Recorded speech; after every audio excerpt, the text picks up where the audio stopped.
இறைச்சன்லேருந்து உங்கள் செம்பாம்மா. இன்றைக்கி லன்ச் என்னன்னு சொல்லிட்டு பார்க்கலாம் வாங்க. சாதம், அரைக்கீரை, புளி போட்டு கடையல், அதுக்கப்புறம் வேர்க்கடலை துவையல். இன்னையோட லன்ச் எங்கள் 2 பேருக்கு இது தான்.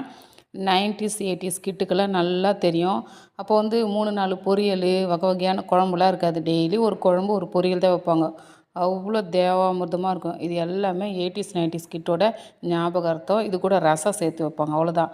அவ்வளோ ருசியாக இருக்கும். இதை சுட சுட ஏன்னா டெய்லி நிறைய 10 வகையாக ஸ்நாக்ஸ் எல்லாம் ஒன்று கூட இருக்காது. எப்போது ஊருக்கு போனால் ஒரு 50 100 மிச்சர் வாங்கிட்டு வருவாங்க. அதை எல்லாருக்கும் கையில் கொஞ்சம் கொஞ்சமாக கொடுத்துருவாங்க, அவ்வளோதான். ஒரு வாய்க்கு 2 வாய்க்கு கூட வராது எங்களுக்கு. அப்போது அந்த கொஞ்சமாக சாப்பிட்ற மிச்சர் மேலே ருசி இருந்தது. இப்போ தட்டு தட்டாக வச்சு கொடுக்குறாங்களா 10 ஸ்நாக்ஸை, அதில் ஒரு ருசியும் இருக்காது.